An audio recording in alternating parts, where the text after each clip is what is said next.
Salut tout le monde, bon matin.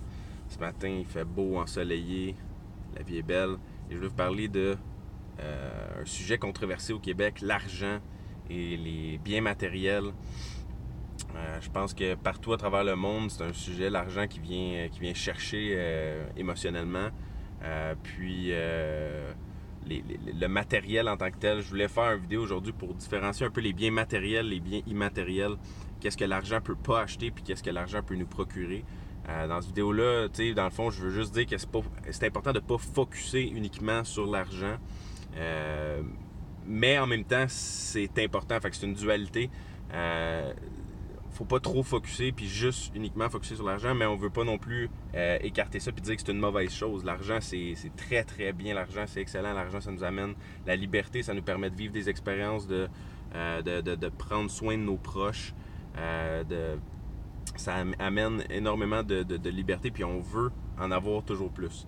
Et c'est important d'admettre ça aussi, parce qu'au Québec, on a de la misère justement avec l'argent, puis souvent, même les gens qui réussissent très bien, qui ont énormément de succès, on l'a vu récemment avec plusieurs personnes qui ont fait faillite, comme Caroline Néron, je pense qu'elle a évité la faillite, mais d'autres entrepreneurs québécois qui ont eu des problèmes financiers, tout ça, puis les gens, on dirait qu'ils étaient contents de taper dessus. Au Québec, on a une relation un peu difficile avec l'argent, en général. Puis ça a été prouvé par des études, justement une étude par Groupe Léger, là, marketing, je pense, qui ont fait une étude justement que je lisais récemment, les 6 traits que les Québécois ont de différents à travers le monde. Puis un des traits, c'est qu'on a de la difficulté avec l'argent puis les biens matériels. Donc, c'est un fait.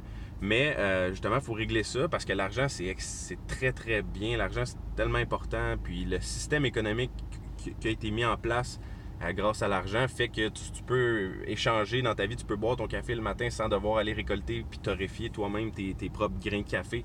Fait que c'est un système qui permet justement que le monde tourne présentement puis qu'on vive à une époque qui est vraiment incroyable. Là. Tout est possible. Puis c'est fou en ce moment comment on vit dans l'abondance, dans le confort, on a tout ce qu'on a besoin les humains, puis surtout en Amérique ici, on est extrêmement chanceux de vivre dans ces conditions-là.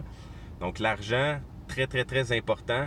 Par contre, la relation qu'il faut avoir avec l'argent, il ne faut pas oublier les choses que l'argent ne peut pas acheter, c'est-à-dire les gens, les relations, ton entourage, le monde que tu côtoies dans ta vie. Puis ça, c'est important parce que il y a, Viktor Frankl, c'est un docteur juif qui a été emprisonné à Auschwitz pendant la guerre mondiale. Puis son livre A Man's Search for Meaning, c'est vraiment intéressant dans son livre qu'est-ce qu'il dit, parce qu'il explique que dans le fond, quand t'enlèves, dans le fond, être dans un camp de concentration à la guerre mondiale, là, t'enlèves tous les biens matériels qu'un humain peut posséder, là, jusqu'à même son linge. Il n'y avait pas de linge, pas de bijoux, pas rien, pas de nourriture. Tu contrôles rien dans le fond, à part juste ton esprit, à part juste ton mental. Juste qu'est-ce que l'argent peut pas acheter, en fait, qu'est-ce qui est ta santé, malgré qu'encore là, même encore une fois, ils se font dépriver de leur santé dans un camp de concentration, ils se font enlever tout qu'est-ce que tu peux pas vouloir, mais il dit l'ultime pouvoir de l'être humain, en fait, c'est d'être heureux malgré toutes les conditions qui sont à l'extérieur de nous, malgré, tu perds tous tes biens matériels, tu perds tout qu'est-ce qu'il y a autour de toi, tu contrôles quand même ton esprit, tu contrôles tes pensées, tu contrôles comment toi tu peux être heureux dans ta vie.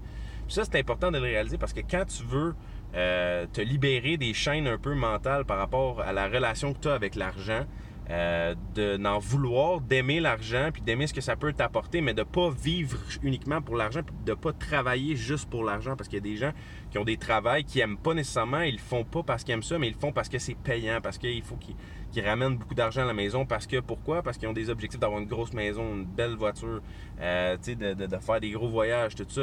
Puis toutes ces choses-là, c'est des bonnes choses, c'est bon, c'est parfait, c'est correct d'avoir une grosse maison, puis si c'est ça ton objectif, c'est parfait aussi, c'est correct d'aimer l'argent, mais faut pas travailler uniquement pour l'argent, faut qu'on ait un sens à notre vie, puis faut qu'on donne un sens à notre vie, faut qu'on aime ce qu'on fait au quotidien, qu'on aime le travail qu'on fait, qu'on suive nos rêves, qu'on veuille atteindre nos objectifs, puis qu'est-ce qui nous tient réellement à cœur, puis le cadeau qu'on peut apporter à la société.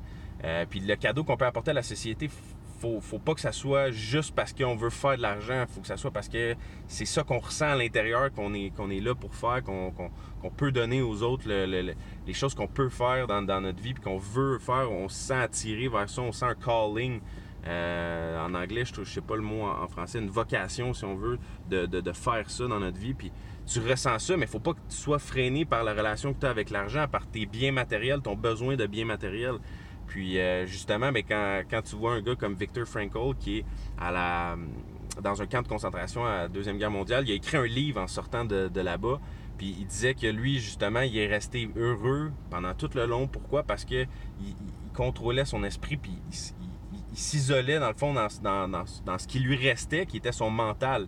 Il s'isolait, puis il s'imaginait jouer au golf, sur un terrain de golf. Il s'imaginait, une fois qu'il allait être sorti de Auschwitz, comment qu'il allait pouvoir parler à du monde, puis tourner son expérience en positif, tout ça. Fait que, tu sais, dans l'ultime situation de crise, il réussit à rester heureux, puis tout ça. Fait que quand tu te dis, moi, je veux pas quitter mon emploi parce que j'ai peur peut-être de diminuer mon salaire, ou j'ai peur parce que c'est ça qui te freine d'atteindre ton rêve, de te lancer l'entreprise que tu veux, ou de suivre ton rêve d'être chanteur, ou de peu importe, tu sais, faut pas que tu laisses la relation que tu as avec l'argent te freiner dans l'atteinte de tes rêves et l'atteinte de tes objectifs.